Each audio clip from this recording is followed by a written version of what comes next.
여러분, 타임머신을 타고 120여 년 전으로 한번 돌아가면 어떨까요? 120여 년 전에 조선의 모습. 제중원의 원장으로 헤론이 겪은 가장 큰 정치적인 사건은 1886년 6월에 발생한 영아 소동 사건이었다. 외국인들이 아이들을 사서 잡아먹는다는 유언비어가 돌면서 반외국인 감정이 고조가 되고 유혈 폭동이 일어났습니다. 제무불포 개항 후에 아이들이 자주 실종되자 처음에는 일본인이 잡아간다고 의심을 했으나 곧 외국인들이 어린아이들을 잡아다가 삶아먹고 쪄먹는다는 소문으로 바로 발전하게 됩니다. 언덕 위의 고아원에서는 소년을 살찌게 먹인 후에 미국의 노예로 판다. 제중원 수술실에는 아이들의 심장으로 성찬식 묘약을 제조하고 눈알로 사진기 렌즈를 만든다. 성찬식에 쓸 피를 위해서 아이들을 잡아간다는 소문이었습니다. 선교사들은 살해의 위협을 너무 많이 받았죠. 아이들을 창남 창녀나 노예로 파는 일본과 청나라 상인 때문에 바로 많은 사람들이 실종이 되고 있었습니다. 급기야 6월에 폭동이 일어납니다. 아이를 선교사에게 팔았다고 말한 정신 이상한 자가 돌에 맞아 즉사하고 이틀 만에 10명의 한국인이 살해됩니다. 1888년 봄 헤로는 제중원 진료, 외국인 또 진료, 왕실 진료, 정동 사택, 내방 환자들을 돌보면서 정세와 민심의 주의를 파악할 수 있었습니다. 한편 과중한 업무로 편들실 시간도 없었습니다. 영아 소동이 발생하자 딘스모어 공사는 서울 거주 미국인들에게 제물포로 피시를 준비하라고 명령했습니다. 헤로는 해산을 앞둔 아내를 걱정했습니다. 다행히 상태가 진정된 7월 14일에 첫 딸이 태어납니다. 다음 편지에도 영아 소동 당시에 딘스모어나 스크랜턴은 어린이를 한 번에 4명씩 잡아먹는다는 소문 때문에 너무나 많은 고통을 당해야 했습니다. 예외 없이 선교사들은 물론 데니 판사와 딘스모어와 밀렌도르프 씨를 포함한 모든 외국인들이 아이를 사서 먹는다는 비난을 받아야 했습니다. 여러분, 이게 120여 년 전의 한국의 모습입니다. 그런데 주님의 복음이 증거되어지면서 지금은 2만 8천 명이라고 하는 많은 사람의 선교사를 파송하는 그런 귀한 나라가 됐죠. 참 하나님 앞에 감사하고 하나님 앞에 영광이 아닐 수가 없습니다. 여러분, 참 신앙생활이란 뭘까요? 신앙생활이라고 하는 것은 하나님 앞에서 우리의 삶을 돌아보며 감사하고 또 하나님 앞에서 우리의 삶을 내다보면서 기대하는 것입니다. 여러분의 인생을 천천히 오늘 이 자리에 앉기까지를 돌아보십시오. 그리고 내다보면서 하나님 앞에 기대감을 갖는 참 신앙생활을 잘하는 그런 여러분 될 수 있기를 주의 이름으로 축원합니다. 여러분 따라하세요. 돌아보며 감사하고 내다보며 기대하라. 오늘 본문에 파란만장한 삶을 눈물로 살아낸 여인이 나옵니다. 마음에 품은 한이 변해서 축복으로 바뀐 기적을 맛본 여인입니다. 많은 상처가 찬란한 별이 되어 아름다운 세상을 빛내는 한나라고 하는 그런 여인입니다. 이 한나는 여러분 잘 알다시피 지난주에 이제 강의한 것처럼 자녀가 없죠. 자녀가 없기 때문에 그 당시는 사실 자녀가 없으면 성녀라고 했습니다. 돌석자, 성녀. 여자가 아니라 이거예요. 그래서 하나님 앞에 간절히 기도를 하죠. 이런 긴 시간의 기도의 과정을 통해서 하나님을 깊이 체험합니다. 그리고 응답을 받죠. 자, 그리고 그 아들 사무엘이 구원의 역사를 위해서 하나님 앞에 복되게 쓰임을 받는다는 거 여러분 이미 잘 압니다. 자, 여러분 아들을 낳았습니다. 생명보다 더 귀한 아들의 이름을 사무엘이라고 지었습니다. 여러분, 사무엘의 이름의 뜻이 무엇입니까? 내가 하나님께 구하였다. 내가 하나님께 기도했다. 이 아들은 하나님이 내게 주신 기도의 응답이다. 그런 말이에요. 그러니까 이 한나는 아들의 이름을 부를 때마다 자신의 신앙을 고백하는 것입니다.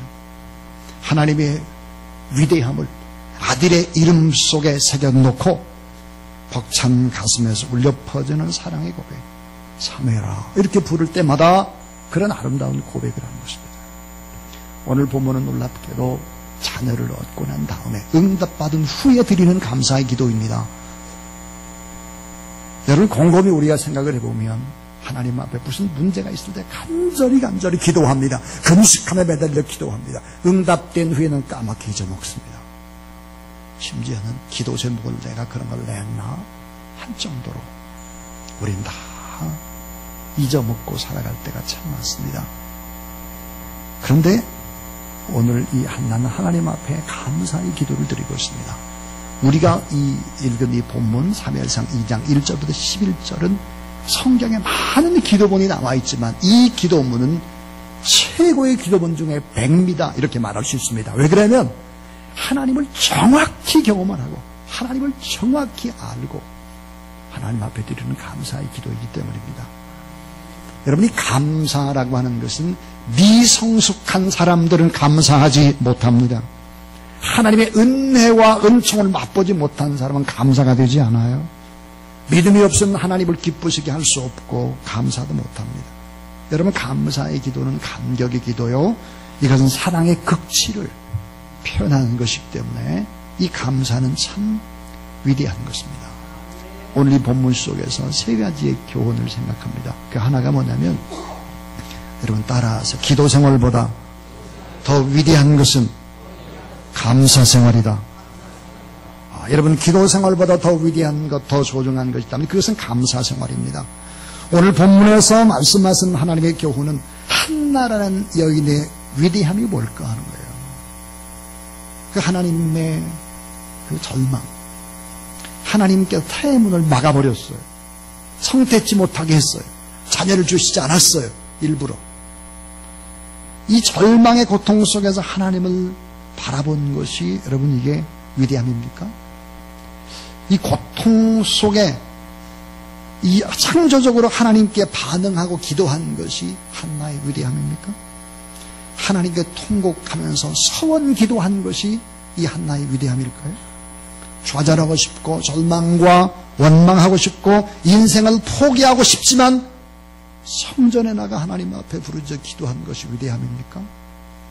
이 고통을 통해서 하나님과 더 친밀한 연합을 이룬 것, 이것이 위대한 것입니까? 맞습니다. 근데 그것보다 더 위대한 것은 무엇일까? 한나의 위대함은 기도 생활보다 그녀의 감사 생활에서 찾아야 하는 것입니다. 왜 그럴까요? 감사는 사랑이라는 단어보다 더 깊은 차원의 언어입니다. 감사는 깊이 자기의 삶을 성찰한, 되돌아본 사람이, 그리고 앞을 내다보는 기대가 있는 사람이, 신앙의 사람이 하나님 앞에 진실하게 드릴 수 있는 것이기 때문이죠. 이 감사는 사랑의 가장 성숙한 차원의 고백이요, 또 사랑의 극치가 바로 이 감사의 표현인 것입니다. 따라해주세요. 감사는 기적을 창조하는 능력입니다. 우리가 감사는 기적을 창조하는 능력입니다. 우리 지난 시간에 그런 하나님의 말씀을 우리가 나눴습니다. 감사는 축복의 비결이 담겨져 있고 행복의 비결, 인간관계의 모든 좋은 관계를 맺는 비결, 역경을 역전시키는 기회. 그래서 이 감사는 뭘까? 감사는 바로 성숙의 비결이기도 합니다. 오늘 본문이 중요한 것은 기도 응답을 이미 받았습니다. 아들이 태어났습니다. 잊지 않고 드리는 감사의 기도입니다. 일본의 작가 미우라 아야코가 쓴 감사요 고마워요 라는 책이 있습니다. 이 미우라 아야코라는 바로 여인이 남편에 관한 이야기를 쓰고 있는데 성숙된 그런 남편의 사랑의 모습을 소개합니다. 근데 그들의 사랑의 이야기, 감사는 너무 역설적이에요. 13년간 폐결핵을 앓고 또 이 늑골이 다 부서지고 이런 과정 속에서 질병을 가진 것을 감사하고 가난한 것을 감사하고 아픔을 감사하고 사랑을 나누는 것을 감사하고 연약함을 축복으로 아는 그런 사람들의 고백입니다. 여러분 두 사람의 사랑의 이야기를 잠시 한번 들어보십시오. 어느 날 저녁 남편과 나는 누가 더 가난하게 자랐는가 자랑하게 시합을 벌였습니다. 전 소학교 4학년 때 우유 배달을 했어요. 우리 오빠들은 모두 신문을 배달했고 그리고 수학여행도 갈 수가 없었죠. 내가 이렇게 운을 띄자 남편은 빙그레 웃으며 자랑스럽게 대답을 했습니다. 그래도 아야코는 나에 비하면 양반이지. 나는 설날과 보름날 빼고는 쌀밥 구경을 거의 못했습니다. 난 말이야 큰오빠가 입담한 낡은 남자 오버코트를 뒤집어 쓰고 다녔단 말이에요. 아 그래? 미우라는 잠시 놀라운 표정을 짓더니 고개를 끄덕였습니다. 당신은 훌륭한 아이였군요. 나도 우리 동네 여학생 하나가 입고 다니던 오버코트를 물려받아 학교에 입고 다녔지. 깃이 다 닳도록 입고 다니면서 여학생 코트라서 내내 부끄러워했어. 순간 내 머릿속에는 여자용 낡은 코트를 입고 추운 겨울을 나야 했던 소년 미우라의 모습이 눈앞에 선연하게 떠올랐습니다. 모르긴 해도 사내 아이의 옷을 고쳐 입고 다니는 여자아이보다 훨씬 안쓰러운 모습이었으리라. 나는 가난을 자랑하던 것도 까맣게 잊은 채 존경스러운 눈길로 그를 올려다보았습니다. 가난하게 자랐다는 건 참 큰 복이야. 미로와 나는 언제나 이렇게 말하며 누구에게도 말할 것 없이 감사의 마음을 가졌습니다. 금실이 좋은 것도 사실이지만 이상하게 우리 부부는 감기까지도 동시에 걸렸습니다. 미로는 아버지에게 물려받은 결핵 때문에 어려서부터 몸이 약했고 나는 13년이나 요양생활을 했기 때문에 만일 누가 하나가 아프면 반드시 다른 쪽에도 그 영향이 미칩니다. 아마 우리는 몸이 튼튼했다면 아마도 지금의 우리는 없었을 거예요. 때때로 남편은 이렇게 말합니다. 술 여자와 잡게 받았을 뿐만 아니라 교도소를 제 집 드나들들 했을걸. 그나마 몸이 아팠으니까 예수 그리스도를 믿게 돼서 나를 보내랬던 거지. 어쨌든 천만다행인 일이야. 아마 나도 그랬을 거예요. 알지만 않았다면 멋모르고 이 남자 저 남자 10번 이상은 헤어졌다 만났다 그랬을걸요. 그러다가 만약 바람둥이와 결혼했다 하면 어느 날 발끈해서 남편 하나쯤은 바보로 만들었을지도 모르죠. 건강했다면 아마 우리는 교도소에서 만났을 거야. 우리는 함께 웃음을 터뜨렸습니다. 그의 말은 정말 농담이 아니었습니다. 자아가 유달리 강한 우리가 몸마저 건강했더라면 오만 방종에서 무슨 일을 저질렀을지 모르기 때문입니다. 스스로 전율을 느낄 만큼 무서운 구석이 우리 안에 내재되어 있다는 것을 인정하면서 우린 다시 한번 서로를 마주보며 웃었다. 그리고 몸이 건강하면서도 성실한 삶을 살아가는 사람들은 참 훌륭하다는 사실에 공감이 되었다. 여러분 사실은 기도 생활보다 더 중요한 것은 하나님 앞에서 감사의 생활입니다. 오늘도 여러분 근심, 걱정, 염려를 가지고 이전에 와서 예배를 드리고 있다면 우리가 믿는 하나님이 우리의 아버지인데 위대하신 아버지인데 그 하나님 아버지 앞에 예수님께서 우리에게 주셨던 메시지가 있습니다. 염려하지 말아라. 두려워하지 말아라. 근심하지 말아라. 걱정하지 말아라. 이런 거 하지 않고 하나님 앞에 감사하는 여러분 되길 바랍니다. 두 번째, 이 한나의 기도 속에 주는 우리에게 주는 메시지가 뭘까? 따라해 주세요. 돌아보면서 구체적으로 감사하라. 자, 아까 제가 그랬습니다. 참 신앙이라고 하는 것은 우리의 삶을 천천히 돌아보면서 감사하고 하나님 때문에 앞을 내다보면서 기대하는 것이다 그랬습니다. 한나는 사매를 낳은 후에 찬찬히 돌아보면서 하나님 앞에 감사하고 있습니다. 무엇을 감사할까요? 원통함을 풀어주신 것에 대해서 하나님 앞에 감사합니다. 원통함. 사면상 2장 1절에 보니까 내 입에 내 원수를 향하여 크게 열렸으니 이는 내가 주의 구원으로 말미암아 기뻐함이니라. 그래서 내 원수 그랬고, 사무엘상 1장 6절에 보니까 그 대적 부린다 그랬습니다. 16절에 보니까 나의 원통함과 격동됨이 많음을 인함이라 그랬습니다. 한나의 그 원통함과 함과 너무나 힘들었던 자신의 삶들을 하나님이 개입하셔서 그 원통함을 풀어주신 좋으신 하나님 앞에 감사하고 있어요. 그리고 원수의 목전에서 귀한 아들을 하나님이 주셨다 하는 거예요. 근데 여러분, 이런 경험들은 성경에 보니까 많이 나옵니다. 예를 들어서 다윗도 그의 원한을 하나님이 풀어주셨다. 그래서 시편 23편 5절 보니까 주께서 내 원수의 목전에서 내게 상을 베푸시고 기름으로 내 머리에 바르셨으니 내 잔이 넘치나이다. 원수의 목전에서 어때요? 진수성찬을 차려주시고 원수의 목전에서 아들을 가슴에 안을 수 있도록 해주셨다. 한 맺힌 상처를 기도 응답으로 풀어내주신 하나님 앞에 감사하고 있습니다. 또 하나 한나가 드리는 감사가 뭘까요? 그것은 따라해 주세요. 인생을 역전시켜주신 하나님께 감사. 인생을 역전시켰다는 거예요. 소원 성취하도록 도와주셨다는 거죠.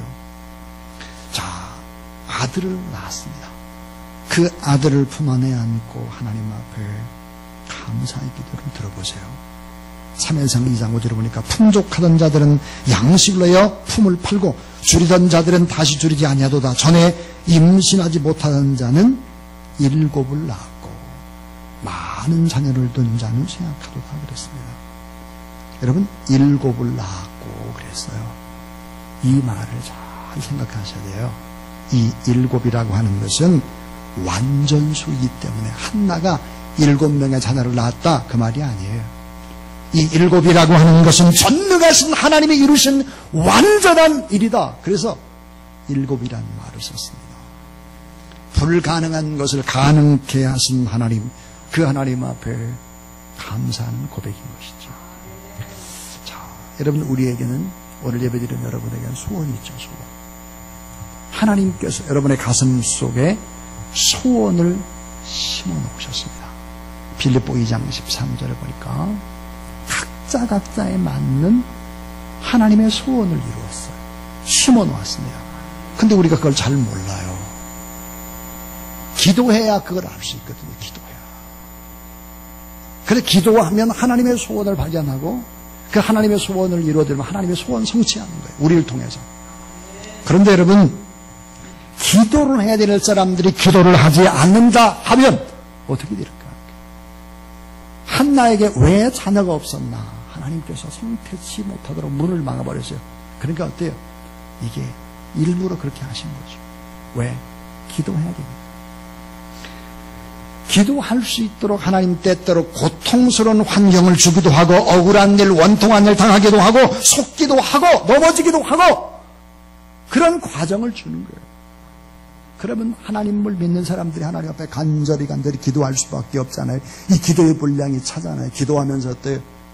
하나님께서 내 마음 가운데 심어놓은 그런 소원을 발견하고 그리고 계속 기도하면서 결국은 소원이 이루어지고 그것이 구원의 역사와 함께 쓰임받게 하는 것이다.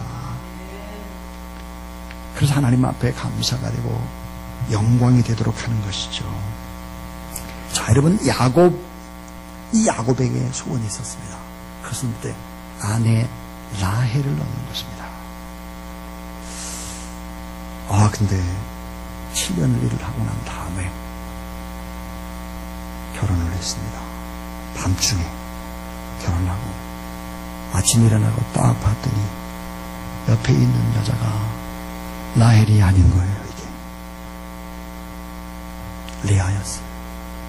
또 7년을 또 열심히 일을 해가지고 결국은 라헬을 아내로 삼습니다. 고통스러운 시간을 보내게 되는 것이죠. 근데 여러분, 이 야곱의 소원이었던 이 라헬을 통해서 어떤 기적이 일어났을까요? 요셉이 태어납니다. 요셉. 여러분, 야곱의 소원이 바로 요셉을 낳고, 요셉은 하나님의 나라의 구원의 역사를 위해서 위대한 그런 민족 구원의 씨앗이요 견인자 출애굽의 기적을 가능하게 하는 이런 놀라운 역사를 요셉이라는 사람을 통해서 이루게 되는 것이죠. 한나도 어때요? 사무엘을 낳습니다. 사무엘을 통해서 위대한 하나님의 구원 역사를 이루게 되는 것이죠. 그러니까 여러분, 참된 신앙이란 뭘까? 참된 신앙은, 간절한 기도가 없는 신앙은 위선인 것입니다. 위선. 고난이 없는 신앙은 거짓입니다. 참될 수가 없어요. 거룩한 고난, 구원에 대한 그런 갈망 때문에 생기는 고난, 아니면 삶의 고난, 이런 고난이 없는 신앙은 거짓이고, 기도가 간절히 드려지는 기도가 없는 신앙은 위선이 될 때가 많고, 희생과 헌신이 결례된 신앙은 값싼 싸구려가 되는 것입니다. 감사가 없는 신앙은 천박합니다. 능력이 나타나질 않아요. 신앙생활을 우리가 어떻게 해야 될 것인가를 잘 돌아보세요. 자, 이 한나는 원통함을 풀어주신 것에 대해서 감사하고, 인생을 역전시켜 주신 것에 대해서 감사하고, 또 하나 감사하고 있습니다. 그게 뭘까요? 하나님 앞에 서원한 것을 지킬 수 있어서 감사합니다. 한나는 하나님 앞에 약속을 했습니다. 아들을 주시면 그 아들을 하나님 앞에 바쳐버리겠습니다. 그런데 그 약속을 지키게 해주신 하나님 앞에 감사하고 있습니다. 사무엘상 2장 11절에 보니까 엘가나는 라마의 자기 집으로 돌아가고, 엘가나가 사무엘의 아버지죠. 그 아이는, 사무엘은 제사장 엘리 앞에서 여호와를 섬기니라 그랬습니다. 하나님 앞에 사무엘을 드리는 한나의 마음이 얼마나 아팠을까. 이 성경의 배경을 보면 엘리라는 제사장이었대. 시원찮아요. 그 밑에 있는 흠류와 비나스가 불량자예요. 근데 그 속에 어린 사무엘을 보내는 것입니다. 쉬운 일이 아니죠. 형편없는 제사장, 불량자 두 아들이 있습니다. 근데 그들에게 보내는 것입니다. 놀랍게도 성경은 형편없는 엘리 제사장이 축복을 해요. 축복을. 자녀가 있을 것이다. 축복을 하고. 그 다음 보니까 또 축복을 합니다. 이 한나는 형편없는 엘리 제사장이지만 그 제사장을 세워서 일하시는 배후에 하나님을 바라봅니다. 근데 엘리 제사장이 축복한 것이 그대로 이루어지는 것이 성경입니다. 유명한 문필이 나죠. 맥스 루케이도라고 하는 사람이 쓴 책, 아주 특별한 사랑이라는 이런 책에 보면 이런 내용이 나옵니다. 수지가 6살 때 가장 아끼는 자산 목록이르는 진주 목걸이였습니다. 근데 이 진주 목걸이는 가짜입니다. 자, 이 사실을 모르는 그녀는 어디를 가든지 그 목걸이를 했고, 집에 들어오면 예쁜 액세서리 함에다 잘 넣어두었습니다. 수지는 아빠도 무척 사랑했습니다. 아빠가 사업차 먼 길을 갔다가 출장에 돌아오면 언제나 그날은 떠들썩했습니다. 어느 날 수지는 긴 출장을 마치고 돌아온 아빠와 함께 오후 내내 시간을 보냈습니다. 밤이 될 딸은 침대에 눕고, 또 아빠가 물었습니다. 수지야, 아빠 사랑하니? 난 아빠 세상에서 제일 사랑해. 아빠 너무 사랑해. 어떤 것보다, 난 어떤 것보다 아빠를 사랑해. 잠시 말을 멈춘 아빠가 다시 물었습니다. 수지야, 진주 목걸이보다 아빠를 더 사랑해? 그렇다면 너의 진주 목걸이를 아빠한테 줄 수 있어? 갑자기 고민하는 눈빛으로 가득한 수지가 이렇게 대답했습니다. 아빠, 그건 안 돼. 그 목걸이가 내가 얼마나 좋아하는데 그거 안 돼. 그래 알았다. 아빠는 웃으면서 고개를 끄덕거렸습니다. 그리고 수지에게 잘 자라 뽀뽀해주고 그리고 축복의 기도를 해 주었습니다. 아빠가 나간 후 수지는 곰곰이 생각을 했습니다. 다음 날 일어난 수지는 또 생각을 합니다.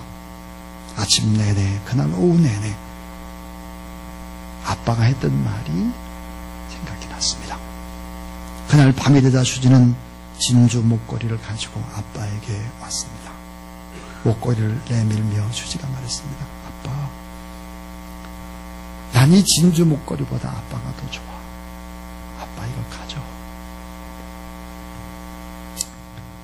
정말이지 아빠는 너무너무 기뻤습니다. 아빠는 기뻐하며 자신의 여행 가방을 가져왔습니다. 그러더니 무언가를 조심스럽게 꺼냈습니다. 수지야, 아빠가 내게 주는 선물이란다. 아빠는 수지에게 작은 상자를 건넸습니다. 그 상자를 열어본 수지는 너무 기뻐 어쩔 줄 몰랐습니다. 그 안에는 진짜 진주 목걸이가 들어있었기 때문입니다. 수지 아빠만 이런 게 아니에요. 오늘 하나님도 그래요. 우리에게 어때요? 가짜 진주 목걸이를 우리에게 주죠. 가짜. 그 가짜 진주 목걸이가 뭡니까? 돈이에요. 돈. 명예, 건강, 눈으로 보이는 자식, 손으로 잡힌 거, 먹고 마시고 놀고 이런 거. 가짜예요. 가짜. 이 가짜 진주 목걸이를 하나님 앞에 드리지 못해. 그래, 그게 그렇게 소중하대요. 예배 생활도 제대로 못해요. 그게 소중해서. 여러분, 진짜가 무엇입니까? 진짜. 내 자녀도 하나님의 것입니다. 내 건강도, 내 물질도, 내 인생의 모든 것들이 다 소유주가 하나님입니다. 공급자도 하나님이십니다. 이렇게 믿고 사랑하는 그런 여러분 될 수 있기를 바랍니다. 따라하세요. 감사는 더 큰 축복과 기적을 가져온다. 감사는 더 큰 축복과 기적을 가져온다는 거예요. 하나님 감사하는 사람에게 뭘 맡길까요? 자식을 맡기죠. 자녀가 하나님의 기업이거든요. 그 기업을 맡기는 거예요. 물질도 건강도 사람도 사역도 더 좋은 축복도 다 맡기는 거예요. 여러분, 하나님 앞에 드리는 감사가 본질입니다. 감사로 예배를 드려야 그 예배를 하나님이 연락하죠. 감사로 기도를 드려야 하나님이 그 기도에 응답합니다. 감사로 찬양해야 그 찬양을 하나님이 흠양하시는 것입니다. 그러므로 하나님 앞에 감사가 어때요? 본질이고 나머지 축복은 덤이에요. 덤. 본질을 잃어버리고 덤만 달라고 막 하면 이게 안 되는 거죠. 감사는 좋은 덤을 더 받아요. 하나님은 사무엘을 바로 덤으로 얻은 자녀 사무엘을 어떻게 했을까요? 위대한 지도자로 삼으시고 사사로 삼으시고 선지자로 제사장으로 삼으시고 이스라엘 민족의 국부 기초를 놓는 바로 나라의 아버지로 삼으십니다. 그리고 두 왕을 세우죠. 사울과 다윗을 세웁니다. 그리고 한나에게는 세 아들과 두 딸을 낳게 했다 그럽니다. 사무엘상 2장 21절에 보니까 여호와께서 한나를 돌로 보시사 그로 하여금 임신하여 세 아들과 두 딸을 낳게 하셨고 아이의 사무엘은 여호와 앞에서 자라니라. 하나님은 어떤 분일까요? 우리가 지혜를 구할 때 덤으로 부귀영화를 막 줘요. 하나님은 참 인심이 후하셔서 덤을 많이 주세요. 여러분, 그 덤을 많이 받고 누리고 베푸는 여러분 되기를 바랍니다. 저는 이제 설교를 마치려고 합니다. 오늘 저는 응답 후에 감사하기도 그런 제목으로 하나님의 말씀을 전했습니다. 그런데 어떻게 이 한나가 하나님 앞에 그렇게 감사할 수 있었나? 그 비결 하나가 있습니다. 그것은 뭘까? 모든 것이 하나님의 손에 달려있음을 믿었기 때문에 하나님 앞에 감사하고 하나님을 기대하며 살아갈 수 있었다는 거예요. 사무엘상 2장 7절 8절을 보세요. 여호와는 가난하게도 하시고 부하게도 하시고 낮추기도 하시고 높이기도 하시고 가난한 자를 진토에 일으키시며 빈핍한 자를 걸음더면서다 귀족과 함께 하시며 영광의 위를 차지하게 하시는도다 그랬습니다. 하나님이 모든 것을 하신다는 거예요. 하나님의 주권과 하나님의 섭리와 하나님의 공급하심과 하나님의 인도하심을 믿는 그런 여러분 될 수 있기를 바랍니다. 오늘 사무엘상 2장 3절에 보니까 여호와는 지식의 하나님이라 행동을 달아보신다고 그랬어요. 여러분 예배드리는 여러분의 모습을 달아봅니다. 하나님이 여러분이 말을 하고 감사하고 여러분이 기도하는 거 다 어때요? 저울로 달아봐요. 다 기도 생활보다 더 위대한 것은 감사 생활이다. 삶을 구체적으로 돌아보라. 그리고 하나님 앞에 차근차근 감사하라. 감사는 더 큰 기적과 축복을 가져온다. 한나가 낳은 사무엘도 그렇고 한나는 어떻게 됐을까요? 마음속에 아름다운 성숙과 내면 세계의 영적 질서가 회복이 되고 은총과 귀중의 여금을 받습니다. 근데 여러분, 제가 꼭 여러분에게 이야기하고 싶은 핵심이 있습니다. 그것은 뭘까요? 성공보다 더 중요한 것은 성실인 것입니다. 큰 것보다 더 중요한 것은 작은 것입니다. 화려한 것보다 더 중요한 것은 소박한 것입니다. 위대한 것보다 더 중요한 것은 평범한 거예요. 작은 평범함이 결국은 어때요? 비범함이요. 평범함이 스펙을 이길 수 있는 것입니다. 따라주자. 삶으로 가르친 것만 남습니다. 삶으로 가르친 것만 남는 거예요. 한나가 하나님 앞에 간절히 기도하고 그 이름을 기도해요. 내가 하나님 앞에 부를 자 사무엘로 짓고 그 아이의 이름을 부를 때마다 응답하셨던 하나님을 생각합니다. 사무엘이 여러분 나중에 어떤 좌우명을 가졌을 것 같아요? 결단코 나는 기도를 쉬는 죄를 범하지 않겠다. 삶으로 가르친 것만 남는 거예요. 따라해줘요. 삶으로 배운 것만 남습니다. 삶으로 감사한 것만 남는 거예요. 여러분 생각해 보세요. 참 내게 감사히 얘기했던 것, 이 가까운 사람이 했던 그 감사의 고백들이 다 내 머릿속에 남습니다. 일평생 내 가슴 속에 남는 거죠. 자, 사무엘상 2장 3절에 여호와는 지식의 하나님이라 행동을 달아 보시느니라. 이 하나님 바라보며 여러분 늘 하나님 앞에 감사하며 믿음으로 살아가는 이 시대의 신실한 하나님의 귀한 종들이 다 될 수 있기를 주님의 이름으로 축원합니다.